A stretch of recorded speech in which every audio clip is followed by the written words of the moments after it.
Hey everybody, and welcome back to another episode of Koibu's Corner. I am Koibu, this is my corner, and I am here to talk to you about alignment. So, what is alignment, you say? Alignment is that tool, well, of course you know what alignment is. Alignment is a powerful tool that we do not use enough to help us understand our characters' motivations and how they interact with the world around them and how they perceive the world around them. So, we've got two axes here. We've got the good versus evil axis, and we've got the law versus chaos axis. We're going to examine how these axes work, and then we're going to talk about the inconsistencies we see with characters, and after that, then we're going to go through a quick spot check of like what the different alignments mean, kind of like a good example of them, and then we're going to end up. So starting with the axes, good versus evil. Let's not look at it good versus evil. Let's look at it as helping other people or actively trying to help other people versus actively trying to help yourself first. So we have our example of Robin Hood, the person who risks his own life and his own well-being for those around him. Good character. We have the example of a different thief. We don't have a famous example, but just any old general thief who does the same shit as Robin Hood. He breaks into the same houses, he steals the same stuff, but rather than giving it to other people, he keeps it for himself. That's your evil character. Robin Hood's your good character. Same actions, same motivations, same all that shit. Well, not same motivations, but same actions, completely different motivations. That separates the good and the evil. Sweet. Moving on to lawful versus chaotic, which is better phrased as someone accepting the social order and accepting authority over them versus rejecting the social order and rejecting authority over them. And it's very important to notice that this is a rejection of social order and a rejection of authority, not just you don't believe in it. It's an active rejection. So Robin Hood is actively rejecting the social order and actively rejecting the authority of the land. That makes him a chaotic character. A lawful character is one who accepts authority and accepts the social order. For example, a henchman of a mob boss is a lawful character. Yes, they're working outside the rules of the land, but he's working inside the rules of his mob boss's organization. You might actually consider him like a neutral character, because if he works in society normally and then works with the mob, then he might be more of a neutral guy. But like a mob boss or a henchman who like lives out in the wilderness with their group of bandits, and they all have like a bandit order together, and they're all like working together, and there's a bandit leader and a bandit general, or commanders, and then the bandit henchmen down below. That's a social order. That's a lawful character. Even if they're evil, even if they're fighting against the system of the land, they're still a lawful character because they are working within a society or working within a social order, and they respect the authority above them. Cool. So lawful, chaos, good, evil, done. Let's go through, well, before we go through the 9 different alignments and actually talk about them, let's talk about the problems that we see and why alignments can be useful and how we can use them.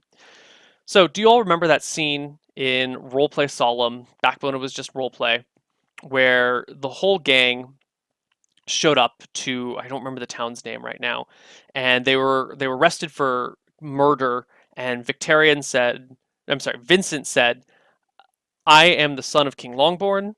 I demand trial by combat. And everyone was like, okay, let's do trial by combat. That was a very lawful moment for Vincent. That was a very lawful moment for everyone around them. They had the trial by combat, and Vincent lost. And what they did next was a very chaotic action. Is they rejected the authority around rejected the authority around them. They rejected the social order. They rejected the things that they had just declared they believed in and wanted to use, and they fled. They killed some people and they fled. So this is not necessarily a bad thing to do, but let's take a look at this. We can look at this in one of two ways. Either one, we're looking at Vincent, the character who doesn't actually believe in combat by trial, doesn't actually believe in the rules of the system, and was like, hey, if I say I'm King Longborn's son and I invoke trial by combat, I can get something that I want, and I will use that. Oh shit, it didn't work out. Screw it, I'm still going to use something that benefits me the most, and I'm going to do that. So we can look at it in that way, or we can look at it, which is probably how Jeff meant it at the time, but I'm just going to use this example. Let's set aside everything else, and let's not pretend that I'm railing on Jeff, because I'm not.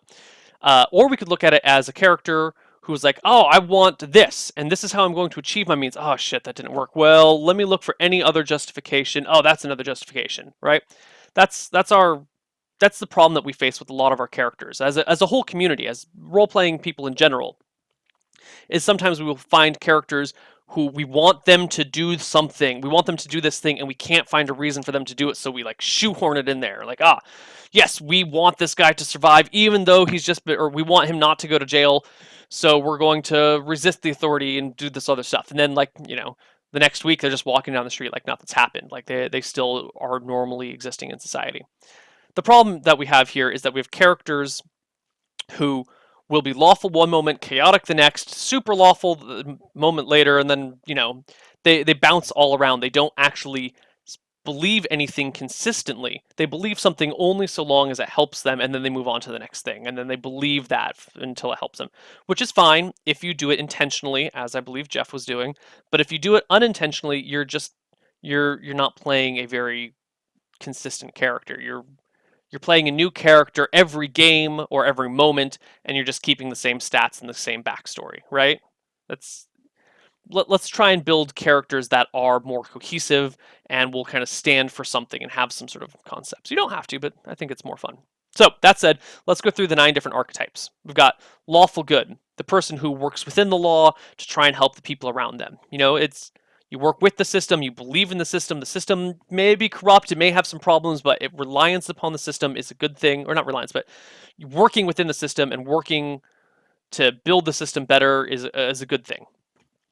You got your neutral good characters who are like, well, the system, we'll work within the system as long as we need to, and when we don't need to, we'll work without the system.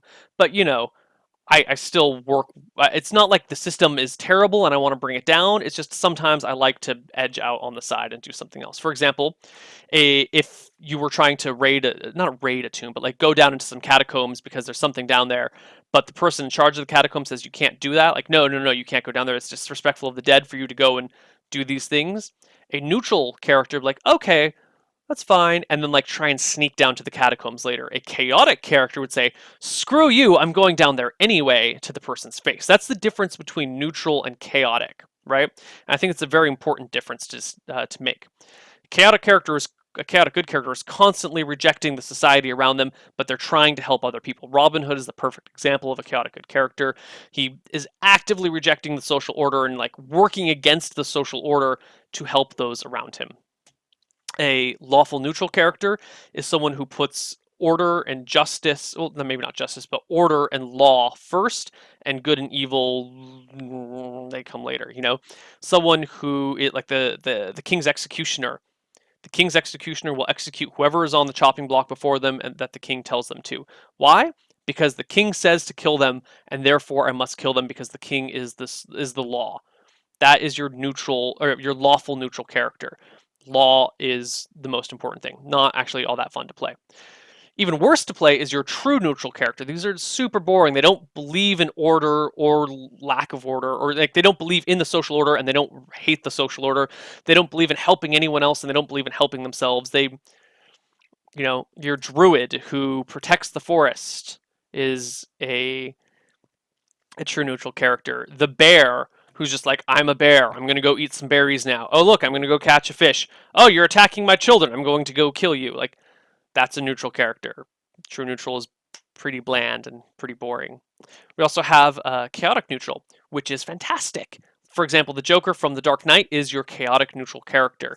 He doesn't care about the social, or he doesn't care about helping other people, and he doesn't care about hurting people. He just wants to rail against the social order.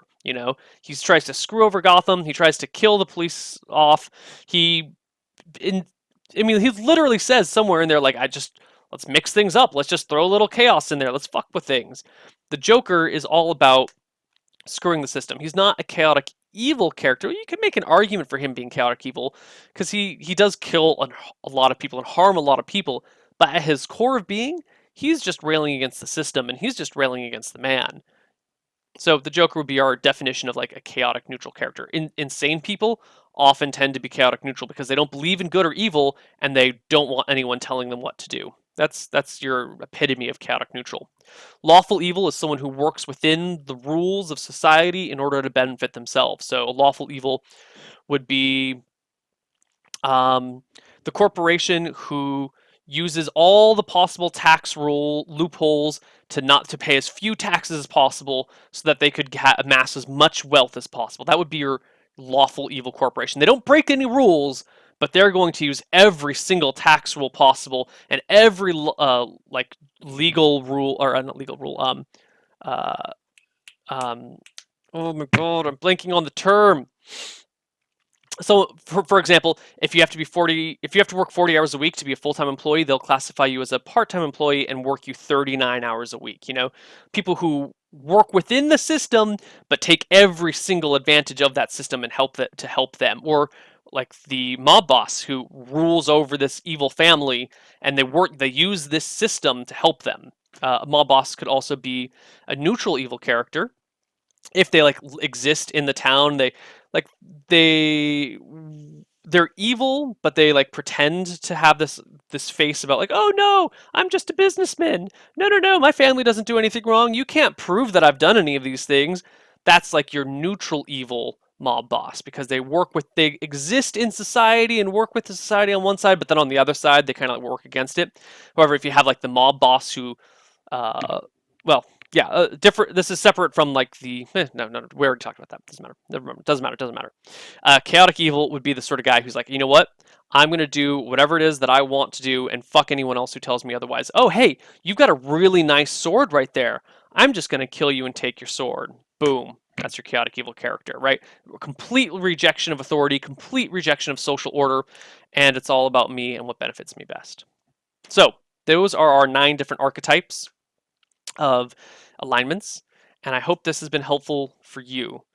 This is kind of alignment is a difficult talk to have. It's a difficult conversation to have. So I want you to leave comments below to let me know if this has helped, or if there's areas where I was confusing, or if there's been any inconsistencies. Please leave some comments below, because this is actually a very important issue and something that I think we could use to make the role-playing community even better. But if I'm failing to enlighten you somehow, or failing to help somehow, let me know. I found the process of writing this discussion up to be very useful for myself. I found it very eye-opening. Thinking about these on a critical level has changed the way I'm going to play my characters. Let me put it that way. And you will see that. I hope that you will see that change reflected in the characters I play and in the world that I run.